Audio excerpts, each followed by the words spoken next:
जय श्री राम। आप सभी को मेरा प्रणाम एवं जय श्री राम सभी को। आशा करता हूँ आप सभी लोग कुशल से होंगे और श्री रामचरितमानस कथा के वीडियो मन लगाकर सुनते होंगे। अगर श्री रामचंद्र भगवान की कृपा आप पर बनी रहे, आप ऐसा चाहते हो तो प्रभु श्री रामचंद्र जी के चरित्रों को मन लगाकर सुनिए और ऐसे ही सुंदर सुंदर वीडियो आपको मिलते रहें। इसके लिए चैनल को सब्सक्राइब करें, घंटी वाले बटन को प्रेस करें और वीडियो को लाइक करें, शेयर करें। तो चलिए अब हम आपको सुंदर सी श्री रामचरितमानस कथा श्रवण कराते हैं। जैसा कि इससे पहले वाले वीडियो में आप सभी लोगों ने सुना होगा कि धनुष को कान तक खींचा श्री रामचंद्र जी ने और भयानक बाण छोड़े। श्री राम जी के बाण समूह ऐसे चले मानो सर्प लहराते हुए चले जा रहे हों। बाण ऐसे चले मानो पंख वाले सर्प उड़ रहे हों। उन्होंने पहले सारथी और घोड़ों को मार डाला, फिर रथ को चूर चूर करके ध्वजा और पताका को गिरा दिया। तब रावण बड़े जोर से गरजा, पर भीतर से उसका बल थक गया था। तुरंत दूसरे रथ पर चढ़कर खिसियाकर उसने नाना प्रकार के अस्त्र शस्त्र छोड़े। उसके सब उद्योग वैसे ही निष्फल हो रहे हैं जैसे परद्रोह में लगे हुए चित्त वाले मनुष्य के होते हैं। तब रावण ने 10 त्रिशूल चलाए और श्री राम जी के चारों घोड़ों को मारकर पृथ्वी पर गिरा दिया। घोड़ों को उठाकर श्री रघुनाथ जी ने क्रोध करके धनुष खींचकर बाण छोड़े। रावण के सिर रूपी कमल वन में विचरण करने वाले श्री रघुवीर के बाण रूपी भ्रमरों की पंक्ति चली। श्री रामचंद्र जी ने उसके 10 सिरों में 10 बाण मारे, जो आर पार हो गए और सिरों से रक्त पनाले बह चले। रुद्र बहते हुए ही बलवान रावण दौड़ा। प्रभु ने फिर धनुष पर बाण संधान किया। श्री रघुवीर ने 30 बाण मारे और 20 भुजाओं समेत 10 सिर काटकर पृथ्वी पर गिरा दिए। बोलिए श्री रामचंद्र भगवान की जय। सिर और हाथ कटते ही फिर नए हो गए तो श्री रामचंद्र जी ने फिर भुजाओं को और सिरों को काट गिराया। इस तरह प्रभु ने बहुत बार भुजाएं और सिर काटे, परंतु काटते ही वे तुरंत फिर नए हो गए। प्रभु बार बार उसकी भुजा और सिरों को काट रहे हैं, क्योंकि कौशलपति श्री राम जी बड़े कौतुकी हैं। आकाश में सिर और बाहु ऐसे छा गए हैं मानो असंख्य केतु और राहु हो। मानो अनेकों राहु और केतु रुद्र भाते हुए आकाश मार्ग में दौड़ रहे हों। श्री रघुवीर के प्रचंड बाणों के बार बार लगने से वे पृथ्वी पर गिरने नहीं पाते। एक एक बाण के समूह सिर छिदे हुए आकाश में उड़ते हुए शोभा दे रहे हैं, मानो सूर्य की किरणें क्रोध करके जहां तहां राहुओं को पिरो रही हों। जैसे जैसे प्रभु उसके सिरों को काटते हैं, वैसे ही वैसे वे अपार होते जाते हैं। जैसे विषयों का सेवन करने से काम उन्हें भोगने की इच्छा दिन प्रतिदिन नया नया बढ़ता जाता है। सिरों की बाढ़ देखकर रावण को अपना मरण भूल गया और बड़ा गहरा क्रोध हुआ। वह महान अभिमानी मूर्ख गरजा और 10 धनुषों को तान कर दौड़ा। रणभूमि में रावण ने क्रोध किया और बाण बरसाकर श्री रघुनाथ जी के रथ को ढक दिया। एक दंड अर्थात घड़ी तक रथ दिखलाई न पड़ा, मानो कोहरे में सूर्य छुप गया हो। जब देवताओं ने हाहाकार किया, तब प्रभु ने क्रोध करके धनुष उठा लिया और शत्रु के बाणों को हटाकर उन्होंने शत्रु के सिर काटे और उनसे दिशा विदिशा आकाश और पृथ्वी सबको पाट दिया। काटे हुए सिर आकाश मार्ग से दौड़ते हैं और जय जय की ध्वनि करके भय उत्पन्न करते हैं। लक्ष्मण और बानर राज सुग्रीव कहाँ हैं? कौशलपति रघुवीर कहाँ हैं? राम कहाँ हैं? यह कहकर सिरों के समूह दौड़े। उन्हें देखकर बानर भाग चले। तब धनुष संधान करके रघुकुल शिरोमणि श्री राम जी ने हंसकर बाणों से उन सिरों को भली भांति भेद डाला। हाथों में मुंडों की मालाएं लेकर बहुत सी कालिकाएं झुंड की झुंड मिलकर इकट्ठी हुई और वे रुद्र की नदी में स्नान करके चली, मानो संग्राम रूपी बट वृक्ष की पूजा करने जा रही हूँ। फिर रावण ने क्रोधित होकर प्रचंड शक्ति छोड़ी। वह विभीषण के सामने ऐसी चली जैसे काल का दंड हो। अत्यंत भयानक शक्ति को आते देख और यह विचार करके मेरा प्रण शरणागत के दुख का नाश करना है, श्री राम जी ने तुरंत ही विभीषण को पीछे कर लिया और सामने होकर वह शक्ति स्वयं सह ली। शक्ति लगने से उन्हें कुछ मूर्छा हो गई। प्रभु ने तो यह लीला की, पर देवताओं को व्याकुलता हुई। प्रभु को श्रम शारीरिक कष्ट प्राप्त हुआ देखकर विभीषण क्रोधित हो हाथ में गदा लेकर दौड़े और बोले, अरे अभागे मूर्ख, नीच दुर्बुद्धि, तूने देवता, मनुष्य, मुनि, नाग सभी से विरोध किया। तूने आदर सहित शिव जी को सिर चढ़ाए, इसी से एक एक के बदले में करोड़ों पाए। उसी कारण से अरे दुष्ट, तू अब तक बचा है, किंतु अब काल और सिर पर नाच रहा है, काल तेरे सिर पर नाच रहा है। अरे मूर्ख, तू राम विमुख होकर सुख चाहता है। ऐसा कहकर विभीषण ने रावण जी के छाती के बीचों बीच गदा मारी। बीच छाती में कठोर गदा की घोर और कठिन चोट लगते ही वह पृथ्वी पर गिर पड़ा। उसके 10 मुखों से रुधिर बहने लगा। वह अपने को फिर संभाल कर क्रोध में भरा हुआ दौड़ा। दोनों अत्यंत बलवान योद्धा भिड़ गए और मल्ल युद्ध में एक दूसरे के विरुद्ध होकर मारने लगे। श्री रघुवीर के बल से गर्वित विभीषण उसको पासंग के बराबर भी नहीं समझते।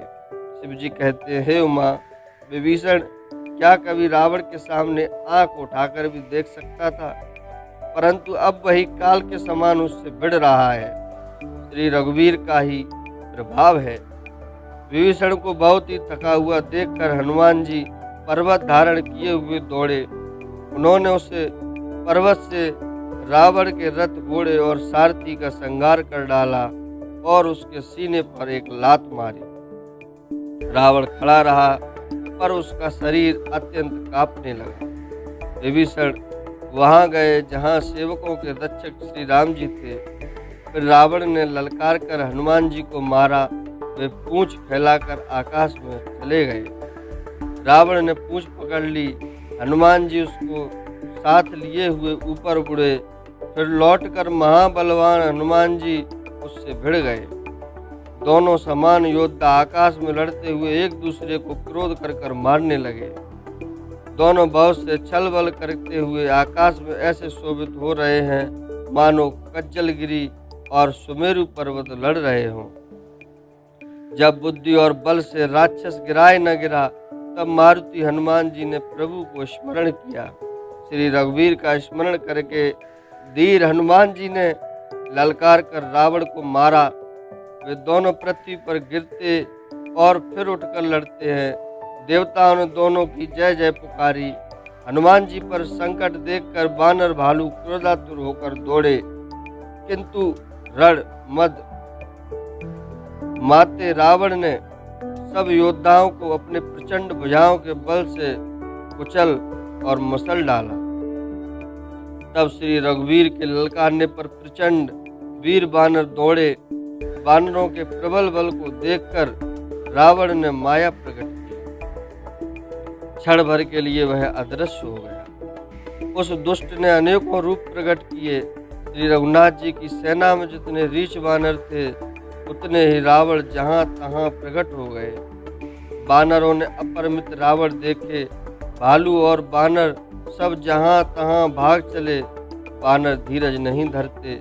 हे लक्ष्मण जी, हे रघुवीर, बचाइए बचाइए, यूं पुकारते हुए वे भागे जा रहे हैं।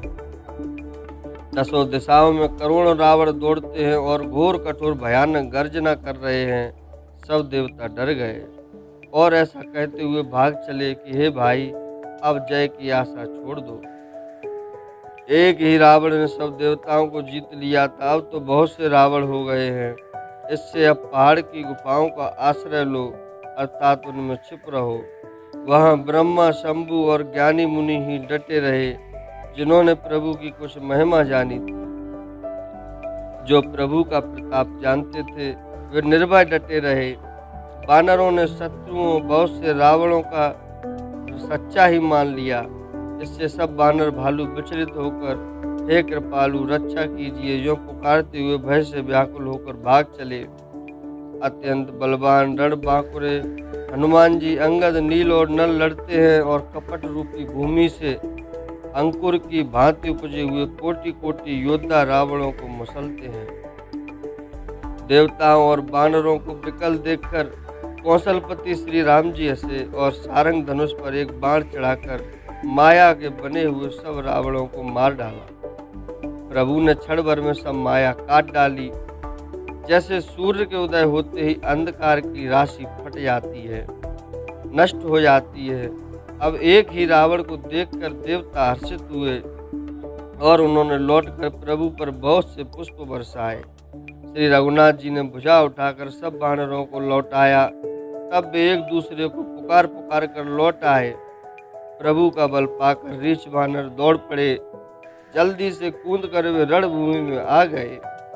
देवताओं को श्री राम जी की स्तुति करते देखकर रावण ने सोचा, मैं इनकी समझ में एक हो गया, परंतु इन्हें यह नहीं पता कि इनके लिए मैं एक ही बहुत हूँ। और कहा, अरे मूर्खो, तुम तो सदा के ही मेरे मरेल मार खाने वाले हो। ऐसा कहकर वह क्रोध करके आकाश पर देवताओं की ओर दौड़ा। देवता हाहाकार करते हुए भागे तो रावण ने कहा, दुष्टो, मेरे आगे से कहाँ जा सकोगे। देवताओं को व्याकुल देखकर अंगद दौड़े और उछलकर रावण का पैर पकड़कर उन्होंने उसको पृथ्वी पर गिरा दिया। उसे पकड़कर पृथ्वी पर गिराकर लात मारकर बाली पुत्र अंगद प्रभु के पास चले गए। रावण संभल कर उठा और बड़े भयंकर कठोर शब्द से गरजने लगा। वह दर्प करके 10 धनुष चढ़ाकर उन पर बहुत से बाण संधान करके बरसाने लगा। उसने सब योद्धाओं को घायल और भय से व्याकुल कर दिया और अपना बल देखकर वह हर्षित भी होने लगा। तब श्री रघुनाथ जी ने रावण के सिर, भुजाएं, बाण और धनुष काट डाले, पर वे फिर बहुत बढ़ गए। जैसे तीर्थ में किए हुए पाप बढ़ जाते हैं, कई गुना अधिक भयानक फल उत्पन्न करते हैं। शत्रु के सिर और भुजाओं की बढ़ती देखकर रीछ वानरों को बहुत ही क्रोध हुआ। यह मूर्ख भुजाओं के और सिरों के कटने पर भी नहीं मरता। ऐसा कहते हुए भालू और वानर योद्धा क्रोध करके दौड़े। बाली पुत्र अंगद, मारुति, हनुमान जी, नल, नील, वानरराज, सुग्रीव और द्विविद आदि बलवान उस पर वृक्ष और पर्वतों का प्रहार करते हैं। वह उन्हीं पर्वतों और वृक्षों को पकड़कर वानरों को मारता है। कोई एक वानर नखों से शत्रु के शरीर को फाड़कर भाग जाते हैं तो कोई उसे लातों से मारकर। तब नल और नील रावण के सिरों पर चढ़ गए और नखों से उसके ललाट को फाड़ने लगे। खून देखकर उसे हृदय में बड़ा दुख हुआ। उसने उनको पकड़ने के लिए हाथ फैलाए, पर वे पकड़ में नहीं आते, हाथों के ऊपर ऊपर ही फिरते हैं, मानो 2 भौरे कमलों के वन में विचरण कर रहे हों। तब उसने क्रोध करके उछलकर दोनों को पकड़ लिया। पृथ्वी पर पटकते समय वे उसकी भुजाओं को मरोड़कर भाग छूटे। उसने क्रोध करके हाथों में 10 धनुष लिए और वानरों को बाणों से मारकर घायल कर दिया।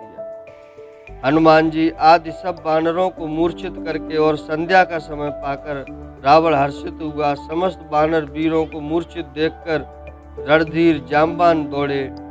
जाम्बान के साथ जो भालू थे वे पर्वत और वृक्ष धारण किए रावण को ललकार ललकार कर मारने लगे। बलवान रावण क्रोधित हुआ और पैर पकड़ पकड़ कर वह अनेकों योद्धाओं को पृथ्वी पर पटकने लगा। जामवान ने अपने दल का विध्वंस देखकर क्रोध करके तब रावण की छाती में लात मारी। छाती में लात का प्रचंड आघात लगते ही रावण व्याकुल होकर रथ से पृथ्वी पर गिर पड़ा। उसने 20 हाथों में भालुओं को पकड़ रखा था। ऐसा जान पड़ता था मानो रात्रि के समय भौरे कमलों में बसे हुए हों। उसे मूर्छित देखकर फिर लात मारकर वृक्षराज जामवान प्रभु के पास चले गए। रात्रि जानकर सारथी रावण को रथ में डालकर उसे होश में लाने का उपाय करने लगा।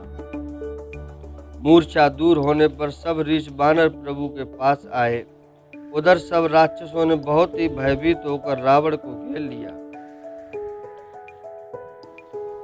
उसी रात त्रेटा ने सीता के पास जाकर उन्हें सब कथा कह सुनाई।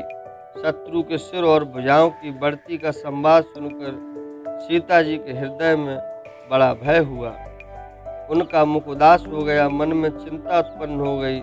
तब सीता जी त्रेटा से बोली, हे माता, बताती क्यों नहीं, क्या होगा? संपूर्ण विश्व को दुख देने वाला यह किस प्रकार मरेगा? श्री रघुनाथ जी के बाणों से सिर कटने पर भी नहीं मरता। विधाता सारे चरित्र विपरीत ही कर रहा है। सच बात तो यह है कि मेरा दुर्भाग्य ही उसे चला रहा है, जिसने मुझे भगवान के चरण कमलों से अलग कर दिया है। जिसने कपट का झूठा स्वर्ण मृग बनाया था, वही देव अब भी मुझ पर रूठा हुआ है। जिस विधाता ने मुझे दुसह दुख सहन कराए और लक्ष्मण को कड़ुए वचन कहलाए, जो श्री रघुनाथ जी के विरह रूपी बड़े विषैले बाणों से तक कर मुझे बहुत बार मारकर अब भी मार रहा है, और ऐसे दुख में भी जो मेरे प्राणों को रख रहा है, वही विधाता उस रावण को जिला रहा है, दूसरा कोई नहीं। कृपा निधान श्री राम जी की याद कर करके जानकी जी बहुत प्रकार से विलाप कर रही हैं। त्रिजटा ने कहा, हे राजकुमारी सुनो, देवताओं का शत्रु रावण हृदय में बाण लगते ही मर जाएगा, परंतु प्रभु उसके हृदय में बाण इसलिए नहीं मारते कि उसके हृदय में आप बसती हैं। वे यही सोचकर रह जाते हैं कि इसके हृदय में जानकी का निवास है और जानकी के हृदय में मेरा निवास है और मेरे उदर में अनेकों भुवन हैं। अतः रावण के हृदय में बाण लगते ही सब भुवनों का नाश हो जाएगा। यह वचन सुनकर सीता जी के मन में अत्यंत हर्ष और विषाद हुआ। देखकर त्रेटा ने फिर कहा, हे सुंदरी, महान संदेह का त्याग कर दो। अब सुनो, शत्रु इस प्रकार मरेगा। सिरों के बार बार काटे जाने से जब वह व्याकुल हो जाएगा तो उसके हृदय से तुम्हारा ध्यान छूट जाएगा। तब सुजान अंतर्यामी श्री राम जी रावण के हृदय में बाण मारेंगे। ऐसा कहकर और सीता जी को बहुत प्रकार से समझाकर फिर त्रिजटा अपने घर चली गई। श्री रामचंद्र जी के स्वभाव का स्मरण करके जानकी जी को अत्यंत विरह अवस्था उत्पन्न हुई। वे रात्रि की ओर चंद्रमा की बहुत प्रकार से निंदा कर रही हैं और कह रही हैं, रात युग के समान बड़ी हो गई, वह बीतती ही नहीं। जानकी जी श्री राम जी के विरह में दुखी होकर मन ही मन भारी विलाप कर रही हैं। जब विरह के मारे हृदय में दारुण दाह हो गया, तब उनका बायां नेत्र और बाहु फड़क उठे। शकुन समझकर उन्होंने मन में धैर्य धारण किया कि अब कृपालु श्री रघुवीर अवश्य मिलेंगे। यहाँ आधी रात को रावण मूर्छा से जागा और अपने सारथी पर रुष्ट होकर कहने लगा, अरे मूर्ख, तूने मुझे रणभूमि से अलग कर दिया। अरे अधम, अरे मंदबुद्धि, तुझे धिक्कार है, धिक्कार है। सारथ चरण पकड़कर रावण को बहुत प्रकार से समझाने लगा। सवेरा होते ही वह रथ पर चढ़कर फिर दौड़ा। रावण का आना सुनकर वानरों की सेना में बड़ी खलबली मच गई। वे भारी योद्धा जहां तहां से पर्वत और वृक्ष उखाड़कर क्रोध से दांत खटखटाकर दौड़े। विकट और विकराल बानर भालू हाथों में पर्वत लिए दौड़े। वे अत्यंत क्रोध करके प्रहार करते हैं। उनके मारने से राक्षस भाग चले। बलवान बानरों ने शत्रु की सेना को विचलित करके फिर रावण को घेर लिया।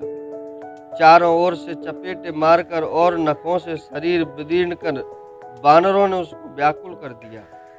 वानरों को बड़ा ही प्रबल देखकर रावण ने विचार किया और अंतर्ध्यान होकर क्षण भर में उसने माया फैलाई।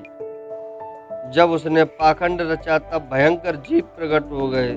बेताल, भूत और पिशाच हाथों में धनुष बाण लिए प्रकट हुए। योगिनियां एक हाथ में तलवार, दूसरे हाथ में मनुष्य के खोपड़े लिए ताजा खून पीकर नाचने और बहुत तरह के गीत गाने लगी। वे पकड़ो मारो आदि घोर शब्द बोल रही हैं। चारों ओर यह ध्वनि भर गई। वे मुख फैलाकर खाने दौड़ती हैं। तब बानर भागने लगे। बानर भागकर जहाँ भी जाते हैं वहीं आग जलती देखते हैं। बानर भालू व्याकुल हो गए। फिर रावण बालू बरसाने लगा। बानरों को जहाँ तहाँ थकित कर रावण फिर गरजा। लक्ष्मण जी और सुग्रीव सहित सभी वीर अचेत हो गए। हा राम, हा रघुनाथ पुकारते हुए श्रेष्ठ योद्धा अपने हाथ मलते हैं। इस प्रकार सबका बल तोड़कर रावण ने फिर दूसरी माया रची। उसने बहुत से हनुमान प्रकट किए जो पत्थर लिए दौड़े। उन्होंने चारों ओर दल बनाकर श्री रामचंद्र जी को जा घेरा। वे पूंछ उठाकर कटकटाते हुए पुकारने लगे, मारो पकड़ो जाने न पावे। उनके लंगूर पूंछ उनके लंगूर अर्थात पूंछ दसों दिशाओं में शोभा दे रहे हैं और उनके बीच में कौशल राज श्री राम जी हैं। उनके बीच में कौशल राज का सुंदर श्याम शरीर ऐसी शोभा पा रहा है मानो ऊंचे तमाल वृक्ष के लिए अनेक इंद्रधनुषों को श्रेष्ठ बाण अर्थात हीरा बनाई गई हो। प्रभु को देखकर देवता हर्ष और विषाद युक्त हृदय से जय जय जय ऐसा बोलने लगे। तब श्री रघुवीर ने क्रोध करके एक ही बाण से निमेष मात्र में रावण की सारी माया हर ली। माया दूर हो जाने पर बानर भालू बहुत ही हर्षित हुए और वृक्ष तथा पर्वत ले लेकर सब लौट पड़े। श्री राम जी ने बाणों के समूह छोड़े जिनसे रावण के हाथ और सिर फिर कट कट कर पृथ्वी पर गिर पड़े।